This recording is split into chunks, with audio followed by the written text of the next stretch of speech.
Saya daripada Akademi Islam selama setahun setengah di Lampuri, 3 tahun di Akademi Pengajian Islam Universiti Melaya.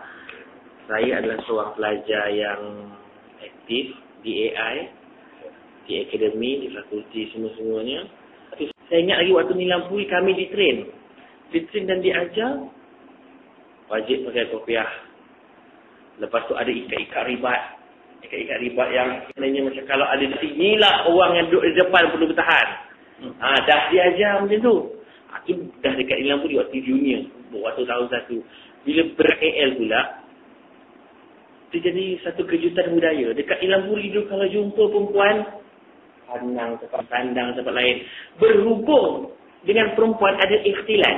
Ikhtilat ni macam ada satu pemisah tembok antara lelaki dan perempuan. Bayangkan mesyuarat lelaki di sebalik tabir. Di sebalik tabir. Bila di sebalik tabir tu mungkin orang tak nampak lah perempuan tu. Kita boleh pergi tabir. Ni ente ni Siti Aminah ke? Bukan. Ana ni Siti Fatihah. Pergi tabir sebelah ni Siti Aminah ke? Berumit kat sungguh. Sampai keadaan macam tu.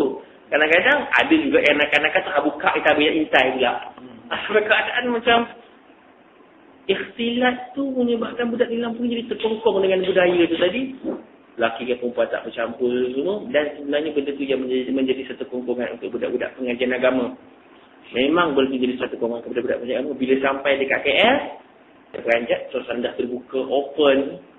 Dan tidak jadi terperanjat. Dan diorang ni meninggalkan balik budaya tu tadi. Dan kalau diorang lah yang memperjuangkan budaya tersebut. Bila sampai dekat KL, diorang kata, waktu bersilat kena tarik pencak. Ada pula, kita bukan menyerang, kena lembut. Ada bunga-bunganya. Bila kita masuk kandang kambing mengambil, masuk kandang rimau mengaum. Sampai KL ni kita kena bersosial. Jadi macam pendirian diorang ni berubah-ubah tak tetap. Maknanya diorang pun tergugat ataupun tidak yakin setuju dengan pendirian dan perjuangan orang yang beriu-iu sini-sini di perjuangan. Jadi, suasana di pengajian Islam ni, saya boleh katakan daripada dulu, turun-temurun tradisi mereka ni adalah perlu kembangkan. Sebabnya daripada pelajar junior, pelajar senior, daripada pensyarah, memang mereka ni perlu kembangkan. Sebabnya, Presiden PMI pasti datang daripada AI. Ahli-ahli PMI majoritinya budak Islam. Kader persatuan kepada PMI adalah Persatuan Mahasiswa Islam, PMA. PMA ni pula wujud juga dekat Lampuri. Tidak ada dah dilatih kader-kader mereka ni. Dan mereka ini kader ada pula mentor. Mentor ni mungkin daripada mereka ni dilatih, diajar bagaimana. Dan dana diorang pun sini dapat daripada pembangkang. Sebab dari mana mereka ni dapat dana? Dari mana mereka ni boleh menjalani aktiviti yang begitu besar? Dari mana duit itu dapat? Sedangkan mereka lah tak meminta bantuan daripada NJP, tak meminta bantuan daripada saluran-saluran yang dibenarkan, tapi mereka boleh buat satu program yang begitu besar. Yang tu kita khawatiri bahawa support daripada pembangkang tadi yang menjadi orang belakangnya. Sebab tu mereka ni mewah. Mereka ada rumah mereka sendiri.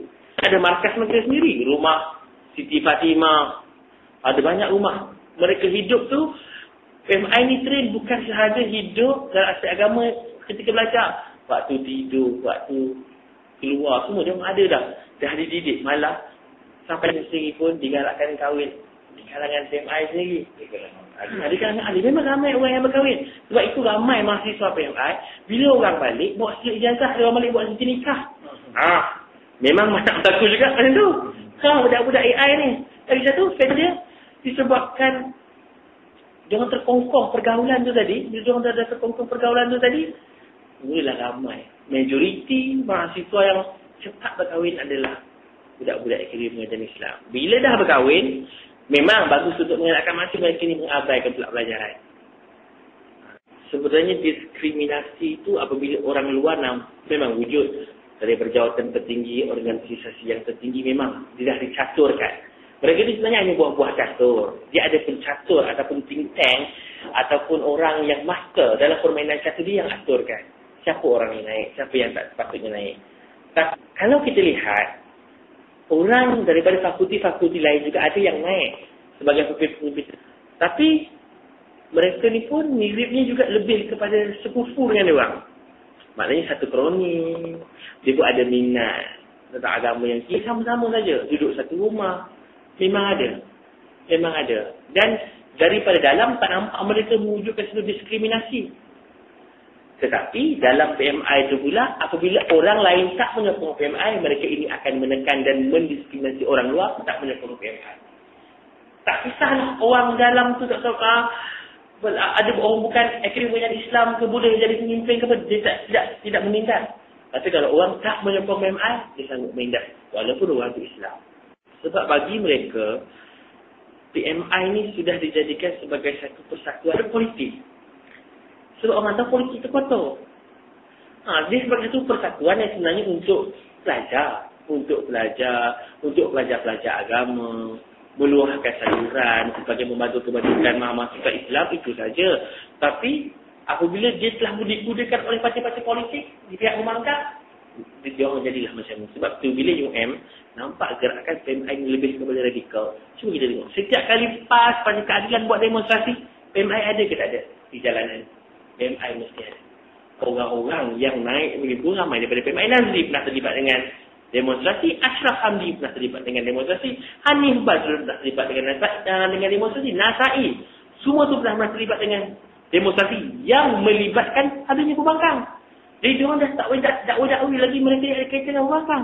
Sebab kita lihat yang diberi keutamaan adalah mahasiswa-mahasiswa daripada Akademi Pengajian Islam.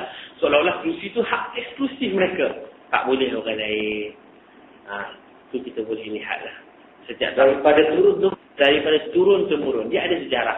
Kalau presiden tu presiden Pengajian Islam Nilam Puri, orang itu juga saya akan. Dia memang sejarah dia dah macam tu.